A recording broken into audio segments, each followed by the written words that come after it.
네, 오늘은 요한복음 계속해서 4장 같이 나누려고 합니다.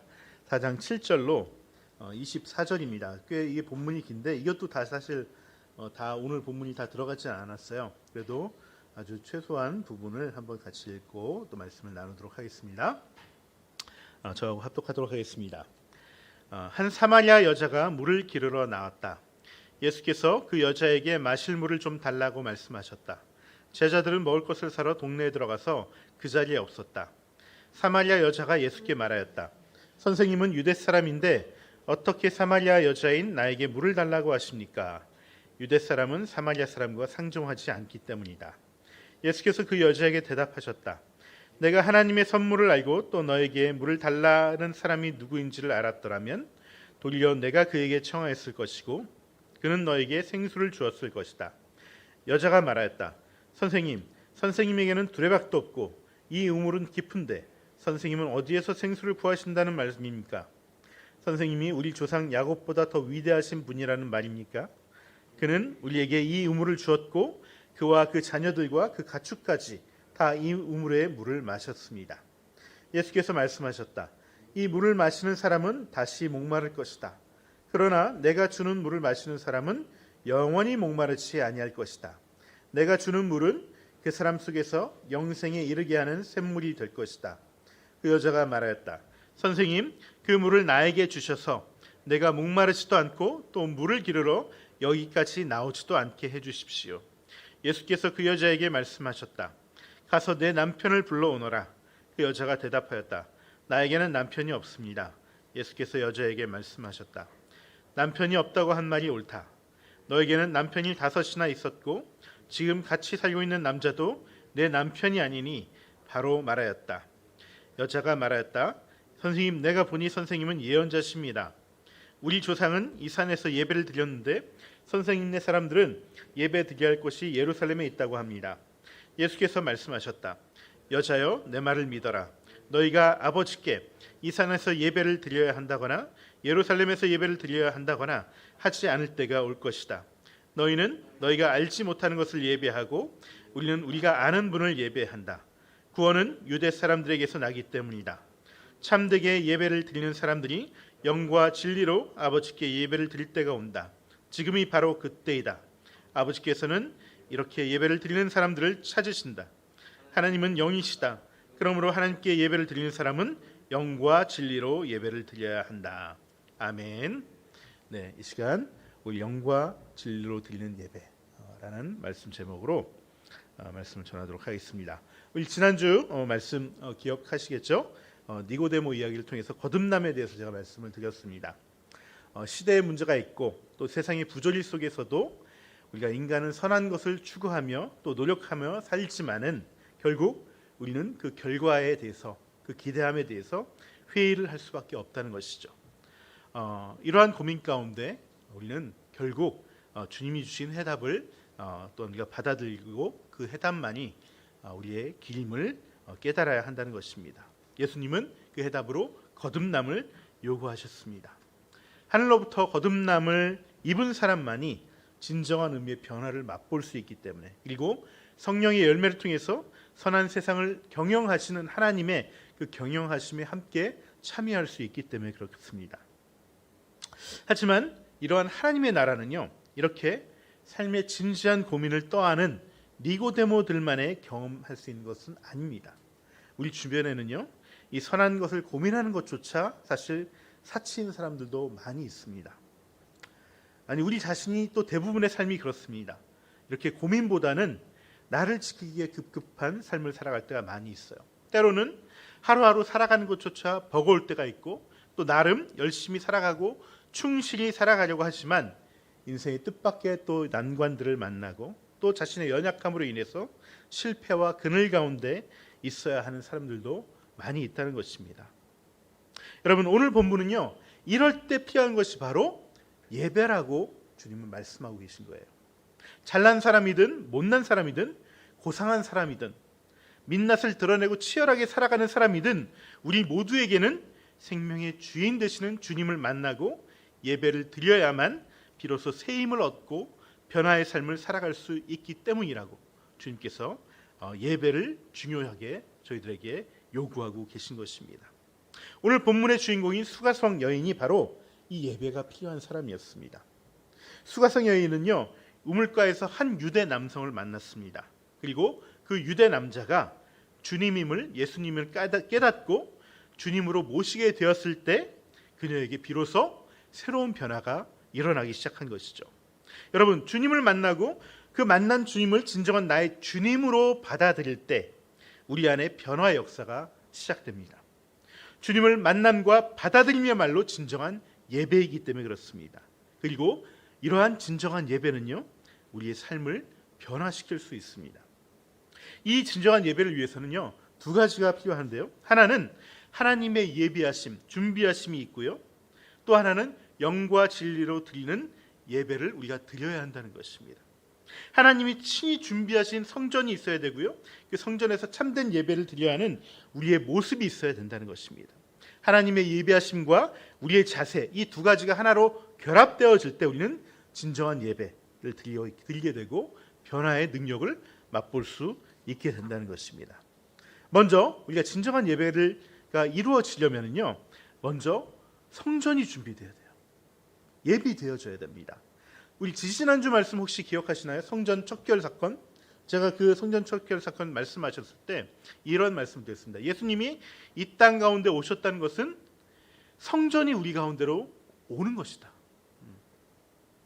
예수님이 공생의 사역 가운데 대부분의 사역은 도저히 하나님을 만날 수 없는 자들, 가로막혀져 있는 사람들, 몸이 불편하거나 또한 죄를 짓는 사람들, 그런 사람들, 성전에 다가갈 수조차 없는 사람들에게 그들 가운데 친히 예수님이 가셔서 하나님과의 만남, 즉 예배를 받으시는 찾아가는 성전의 역할을 감당하는 그 사역을 하셨다는 것입니다. 오늘 본문이 바로 그 찾아가는 성전 사역을 통해서 새로운 성전에서, 예수님이라는 새로운 성전에서 새로운 신앙 예배가 이루어진, 실제적인 첫 예배가 이루어진 모습을 담고 있는 거예요. 예수님이 성전 되심을 증거하셨던 이 첫 사역은요, 첫 사건은 바로 사마리아 지역의 수가성에서 일어났습니다. 우리가 잘 아시는 바와 같이 사마리아 지역은 이미 북이스라엘의 수도로서 이미 오래전에 멸망을 당하고요. 아시리아는 그 북이스라엘들을 어떻게 했냐면은 혼인을 막 이제 시켰습니다. 자폰을 시켰죠. 이방 민족과 섞이게. 그래서 많은 사람들이 이제 핏줄로서는 하나님의 백성이 아닌 것처럼 이렇게 되어 버렸습니다. 그래서 이 남유다의 그 혈통인 이 유다 사람들은 이런 사마리아 사람들을 아주 경멸했습니다. 그리고 자기의 민족이라고 여기지 않았죠. 당시 이스라엘 사람들은요, 세상의 중심을 예루살렘이라고 생각했어요. 왜냐하면은 예루살렘 정동 쪽에서 해가 팍 뜨거든요. 그리고 서쪽으로, 정서쪽으로 해가 칩니다. 그러니까 당시에는 세상의 중심을 뭐라고 봤냐면 세상의 배꼽이라고 여겼습니다. 배꼽. 그 배꼽이 헬라어로 옴파로스라는 뜻인데 이게 옛날 가구 이름으로 아마 옷 이름이었나? 예, 옷 이름으로 이렇게 나왔는데 그러니까 자기들을 세상의 배꼽, 세상의 중심이라고 여겼던 그런 마음이 굉장히 컸습니다. 그런데 예수님은 이런 세상의 중심인 예루살렘 성전이 아니라 그들이 혐오하고 비난하고 비하했던 그 수가성, 사마리아 지역의 수가성, 그것도 여인에게 주님은 성전으로 다가가신 것이죠. 여러분, 사마리아 사람들은 정말 핍박받고 또한 더럽게 여겨지고 그렇게 오해받는 민족이었지만, 그렇기 때문에 주님께서는 이 성전의 예배가 필요했던 사람이 바로 그런 사람들이라고 생각하고, 그 중에서도 가장 정말 낮은 삶의 처지 가운데 있었던 한 여인을 만나기 위해서 일부러 사마리아 지역을 찾아가신 것이죠. 오늘 본문 3절 4절 읽지는 않았지만은 그 3절 4절을 보시면은 예수님은 사마리아를 통과하여야 하겠는지라 이렇게 얘기합니다. 이 얘기가 뭐냐면은 예수님이 갈릴리로 가시는데 보통 유대 사람들은요, 갈릴리로 갈 때 삥 돌아서 갑니다. 삥 돌아서. 그러니까 예루살렘에서 바로 위가 사마리아 지역임에도 불구하고 일로 가는 게 더 가깝고 직선거리고 편하지만은 삥 돌아갑니다. 왜냐하면은 그곳은 땅을 밟는 것조차 굉장히 혐오스럽게 여겼기 때문에 그렇습니다. 하지만 예수님께서는 그 여인을 만나기 위해서, 그 예배를 받기 위해서, 새로운 성전으로서 찾아가기 위해서 일부러 그 지역을 지나갔다는 것이죠. 이것은 철저하게, 우연이 아니라 철저하게 예수님께서 계산하신 가운데 진행된 사역이라는 것이에요. 게다가 예수님은요, 일부러 저녁 6시에 맞춰서 수가성 야곱의 우물이 있는 곳에 도착했습니다. 지금도 그 우물이 있습니다. 그 우물 위에 교회가 이렇게 세워져 있기도 하고요, 지금은요. 그래서 지하로 내려가면 지금도 그 우물물을 떠먹을 수 있어요. 많은 이제 우리나라 그 강단에서 이 목사님들이나 교수님들, 교수님들도 그렇게 그런 분들이 계신데, 이 6시를 유대 시간으로 적용을 해서 한낮 12시라고 경호, 가장 뜨거운 때 찾아왔다라고 이렇게 해석하시는 경우들이 많은데, 저는 좀 그렇게 생각 안 하고요. 왜냐하면 요한복음은요, 다른 공간 복음과 달리 그 시간대가 로마 시간대를 씁니다. 로마 시간대를. 그래서 로마 시간은 지금 우리하고 같은 시간대예요. 유대 시간은 거기다 6을 더해야지 그 시간 12시가 되는 거죠. 6시면 12시. 그러니까 이 6시라는 것은 새벽 6시 아니면은 저녁 6시예요. 그러니까 새벽 6시에 예수님께서 도착하기가 쉽진 않겠죠. 왜냐하면은 예루살렘에서 거기 수가성까지는 한 75km 정도 되는데 아마 한 10시간에서 12시간 꼬박 걸어야지, 이틀을 꼬박 걸어야지 아마 도착할 수 있는 거리예요. 그래서 정말 이틀을 새벽 일찍 나가서 아마 걸으셔서 계속해서 걸으셔서 그 저녁 때 돼서 아마 도착하셨을 것 같아요. 당연히 예수님은 도착하자마자 털썩 주저앉으셨습니다. 목도 마르고 배도 고프셨을 거예요. 제자들은 먹을 것을 구하러 또 마을로 들어가서 가 있고, 예수님 혼자 진짜 이 자리에 왔던 그 이유, 그 여인을 만나기 위해서 기다리고 계신 것이죠. 여러분, 성경 곳곳을 보면은 하나님의 열심을 볼 수 있는 장면들이 많이 나옵니다. 오늘 본문이 바로 그런 장면이에요. 예수님은 한 여인의 예배를 받기 위해서, 예배가 뭔지도 제대로 모르는 사람에게 그 사람의 예배를 받기 위해 쉼없이 걸어오셨고, 이로 인해서 너무나 지치셨던 분이에요. 물이라도 벌컥벌컥 들여 마시고 싶지만은 오늘 본문 어디를 봐도 예수님께서 그 물을 마셨다는 얘기가 나오지 않습니다. 물을 달라고 했지만은 그것은 그 물의 비유를 통해서 진정한 예배를 알려주고자 하는 예수님의 하나의 방법이지, 그것이 목적이 아닌 거예요. 물론 갈증이 심하셨겠지만은 그것보다 더 갈급했던 것은 이 여인에게 진짜 예배를 통한 삶의 변화를 알려주고 싶었던 것이 목적인 것이죠. 우리는 늘 삶의 우연이라고 여기는 것들이 많이 있습니다. 하지만 그 모든 것들이 사실은 하나님 안에서 그 많은 우연도 알고 보면은 피 흘릴 때가 많이 있다는 것이에요.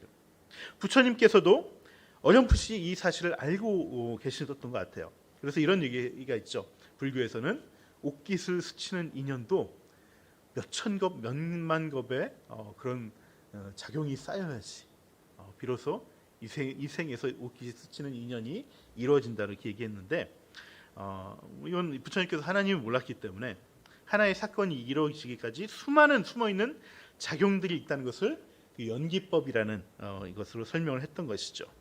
어제도 우리 동영상에 봤다시피 이 데니스 목사님, 우리가 우리 교회에 만나게 된 것은 굉장히 우연이죠.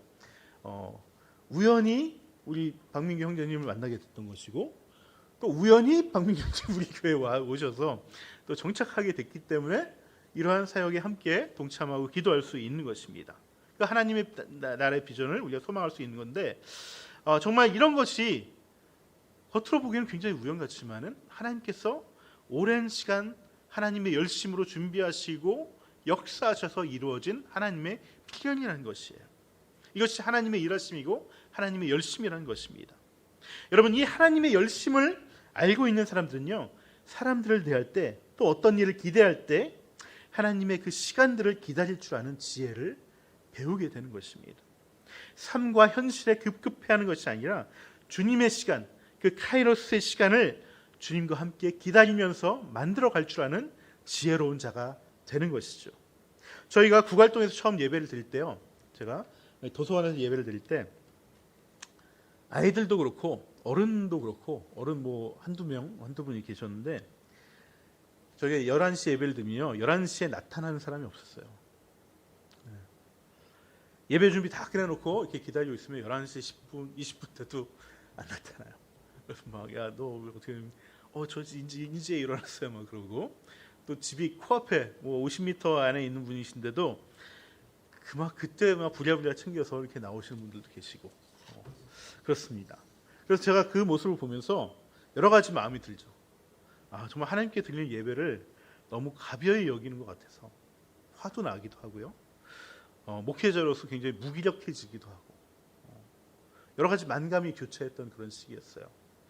인간적인 생각으로는요, 그들이 오든 말든 그냥 정시에 딱 예배를 시작하고 싶은 마음이 굴뚝 같았습니다. 어디 감히 하나님의 시간을 자기들이 마음대로 어길 수 있는지.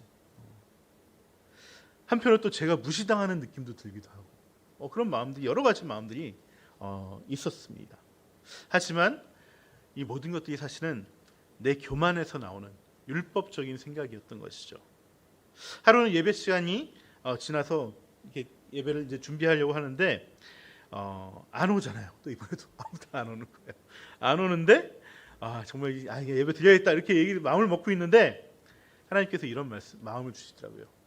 목사, 이 예배의 주인이 내가 기다리고 있는데 너가 왜 못 기다린다는 거야? 이 마음을 주시는 거예요. 이 아이들 예배 받으려고 내가 지금 기다리고 있는데 너가 뭐가 급해서 못 기다린다는 거야?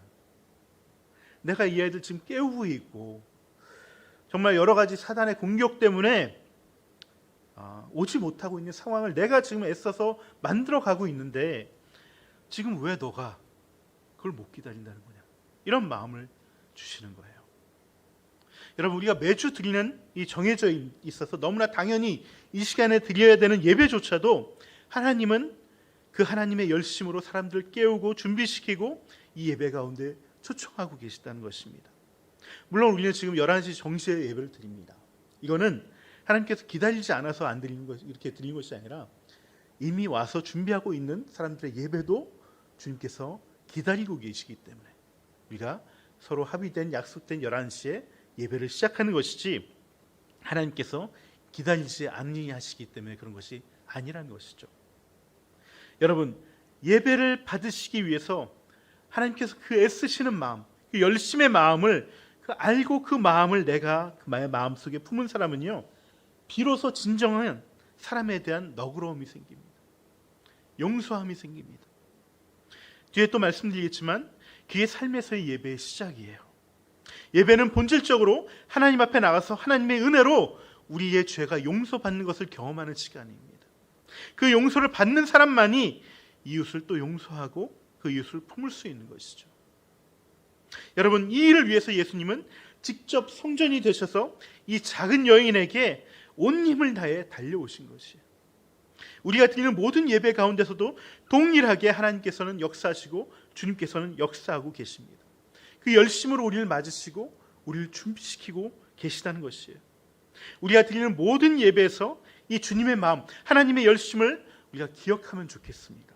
그럴 때 우리의 예배가 진정한 예배가 되고, 그 예배를 통해서 나를 넘어서는 새로운 나로 거듭나게 되는 변화를 시작하게 된다는 것입니다. 여러분, 예배를 통해서 이 변화의 열매를 맺는 저와 여러분이 되면 좋겠습니다. 또한 이렇게 열심히 성전이 되어서 예배를 받으시기 위해 찾아가신 예수님은요, 무엇을 하냐면 제일 먼저 자기 자신을 알려드립니다. 이 여인에게 내가 누구인지를 알려주려고 애를 쓰고 계시다는 겁니다. 여러분, 예배를 드린다는 것은요, 나의 드림을 통해서 하나님을 알아가는 것이에요.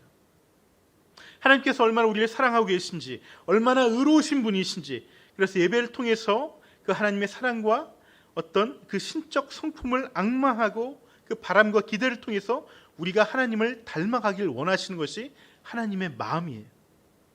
그런데 하나님은 자기를 알리는 일조차 강압적으로 또 비인격적으로 강행하지 않는다는 것입니다. 우리 신앙이 있고 교회 다니시고 아주 열심히 있으신 분들의 늘 중에 간혹 가다가 선포라는 신앙적인 용어를 굉장히 좋아하시는 분들이 계십니다. 말끝마다 선포한다고 막 얘기하시는 분들이 계신데요. 사실 이 선포라는 말은요, 스스로에게 하나님의 음성을 내 입술을 통해서 나와 신앙인은 우리에게 하기 위해서 선포하는 것이, 말하는 것이 선포예요. 그것이 선포이지 타인을 향하거나 불신자를 향해서 말하는 것이 선포가 아닙니다. 이 선포에 굉장히 불쾌감을 가지시는 분들이, 불신자들이 많이 계십니다. 예수님이요 수가성 여인에게 자신을 알리시고자 할 때 선포하지 않으셨어요. 먼저 그 사람의 눈높이에서 시작해서 상대가 진리를 찾기 위해 한 걸음씩 나오게 하셨다는 것입니다. 저는 이 본문에서요, 학생 스스로 진리를 발견하도록 인도하시는 정말 위대한 교사로서의 예수님을 발견하게 됩니다. 특히 요즘 아이들 이렇게 암기식, 주입식 교육에 찌들어 있는데 진정한 스승이 없는 그러한 삭막한 교육 환경 속에서 아이들 자라고 있는데, 진짜 예수님이야말로 그들의 눈높이에서 그들을 스스로 내가 스스로 진리를 찾아가게끔 인도하는 그런 위대한 교사의 모습을 우리가 볼 수 있습니다. 저는 이 모습에서 저는 제 사실 목회적인 어떤 방향, 철학이 저는 이것이에요. 내가 막 끌고 가는 것이 아니라, 강압하고 선포하고 막 으름장 놓아서 하는 것이 아니라, 정말 스스로 조금씩 발견해 나가도록 돕는 것, 이것이 저는 목사의, 또한 교사의, 또 부모의 자기가 아닌가, 그런 생각을 해보게 됩니다. 그런데요, 이러한 예수님의 말씀에 여인의 반응은 순응적이지 않았어요. 9절입니다. 사마리아 여자가 예수께 말하였다. 선생님은 유대 사람인데 어떻게 사마리아 여자인 나에게 물을 달라고 하십니까? 유대 사람은 사마리아 사람과 상종하지 않기 때문이다. 여러분, 여인은요, 예수님을 안 입고 치사한 사람으로 보고 있습니다. 평상시에는 유대인이, 그 유대인 남자가 사마리아 사람인, 그것도 여자인 나에게 말 걸지 않거든요. 개보다도 못한 취급을 하면서 상종도 하지 않는데, 말도 안 섞는데 지가 목마르니까 지금 이걸 나한테 부탁해? 참 치사한 놈이네. 이런 마음이 딱 그 안에 있는 것이죠. 하지만 예수님은 이러한 태도에 전혀 개의치 않으시고 여인이 주님을 발견하도록 대화를 유도해 나가시는 거죠. 마침 우물가에 물 이야기가 나왔으니까 예수님은 생수를 통해서, 우물의 그 생수를 통해서 생명수에 대해서 말을 얘기해주고 가르쳐주고 계신 것입니다. 지금 여인은 유대인이냐 사마리아인이냐, 남자냐 여자냐, 이런 차원의 문제로 지금 따지고 있지만은 그런 것에 대해서 일절 말도 하지 않고 한 차원 더 깊게 들어가서 생수와 생명수의 차이에 대해서 얘기하고 있는 것이죠. 그렇지만 여전히 여인은 여전히 삐딱하게 나오고 있습니다. 그런 생수가 있으면 나 좀 주십시오. 나 물길로 나온 거 정말 귀찮은데 그 생수 있으면 나한테 좀 주시오 라고 이렇게 한번 내놔봐라, 있으면, 그런 게 정말 있으면 내놔봐라, 이렇게 얘기하는 것이죠. 여전히 그 마음속에 예수님을 비꼬고 있는 것입니다. 물길을 두레박도 없는 주제에 누구에게 물을 줄 수 있다는 거냐고 이렇게 비아냥거리고 있는 것입니다. 그러자 예수님은 그 여인의 본질적인 문제를 얘기하십니다. 바로 내 남편을 데려오라고 얘기하시죠. 물 이야기를 하다 갑자기 남편 이야기를 하니까 엉뚱한 얘기 같지만 이 여인의 본질적인 문제가 바로 남편에 대한 갈급함이에요. 이 여인이 어떤 인생의 스토리가 있는지 모르지만은 이 여인에게는 이미 5명의 남편이 있었고 지금 6번째 남편도 자기 남편이 아니었던 것입니다. 여러분, 당시에는요, 여인에게 남편이 없다는 것, 여자에게 자기를 지켜줄 남편이 없다는 것은 일종의 사회적인 사망 신고예요. 사망 선고예요. 당시의 여인은 땅도 가질 수 없고 유산으로 받을 수도 없고 사회적 지위도 가질 수가 없었습니다.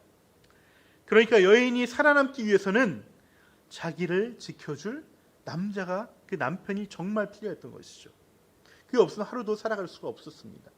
거꾸로 얘기하면 이 얘기는 뭐냐면, 어떤 여인에게 남편이 5이나 있었고 6이 있었다는 것은 그만큼 이 여인이 살기 위해서 발버둥을 쳤다는 거예요. 이 여인은 지금까지 살아남기 위해서 발버둥을 치면서 지금까지 애쓰면서 살아왔던 여인이에요.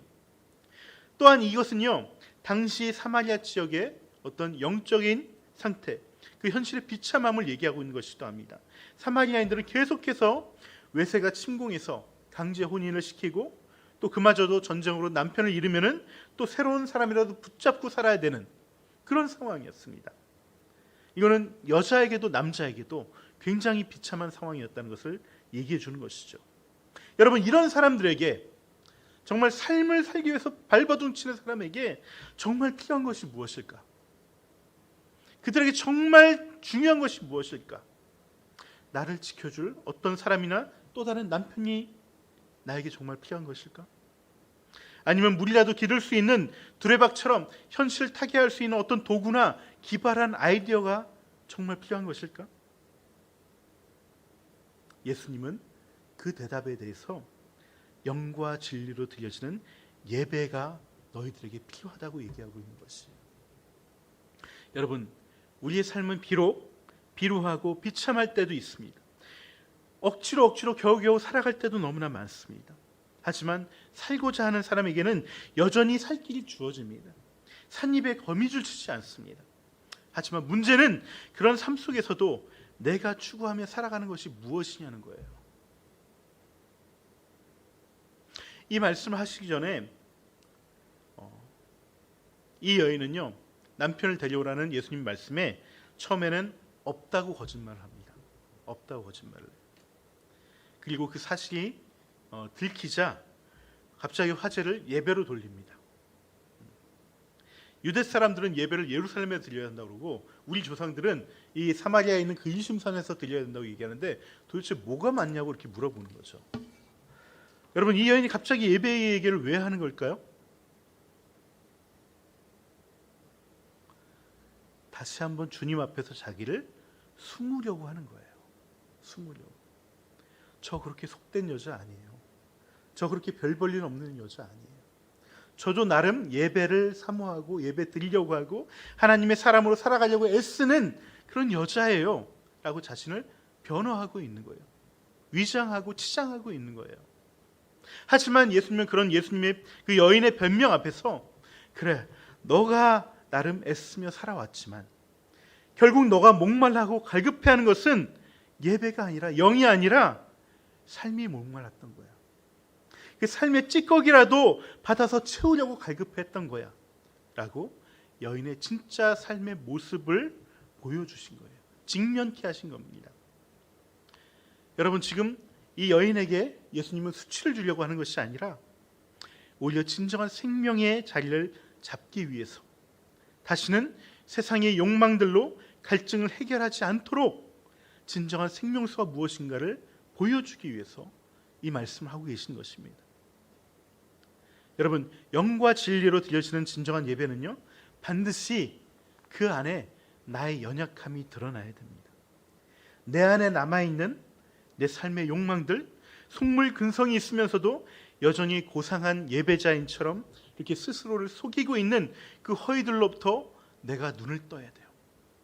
그 신앙의 깊이는 내 허위들에 얼마나 눈이 떠져 있는가. 벗겨도 양파껍질처럼 계속 벗겨져 있는, 벗겨낼 수 없는 그 허위를 내가 얼마나 더 벗겨내고 있는가. 이것이 내가 진정한 예배자로 더욱더 성장하고 있는가의 기준이라는 겁니다. 그 묵은 때가 벗겨져야, 그 벗겨진 만큼 우리는 영적인 갈급함이 더 올라오고 하나님을 더 알아가게 된다는 것이에요. 신앙은요, 하나님과 나 사이에 서로를 알아가는 여정이에요. 하나님이야 우리가 어떤 사람인지 알고 계십니다.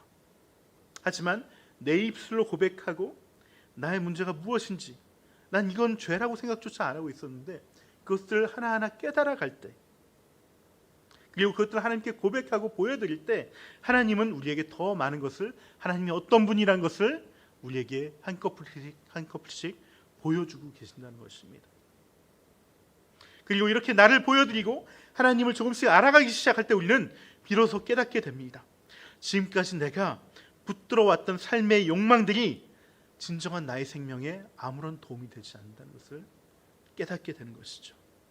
그리고 이런 나의 모습조차도 품어주시고 그렇게 하나님의 영을, 구원자 예수님의, 메시아이신 예수님의 모습을 온전히 내가 만나게 되고 그분과 하나가 될 수 있게 되는 것입니다. 거기서 우리는 하나님의 사랑, 죄인을 위해 먼저 자신을 십자가에 들이신 주님의 은혜를 받아서 누리게 되는 것입니다. 그리고 나아가서 이웃을 품을 수 있는, 타인을 품을 수 있는 그런 사랑과 용서의 마음까지 우리가 품을 수 있게 되는 것이죠. 여러분, 이것이 주님께서 우리에게 받고 싶은 예배의 진짜 모습입니다. 이것이 영과 진리로 드려지는 예배이고요, 예배를 통해서 하나님과 주님의 성품을 닮아가는 거룩한 주의 자녀가 되는 것입니다. 말씀의 결론을 맺겠습니다.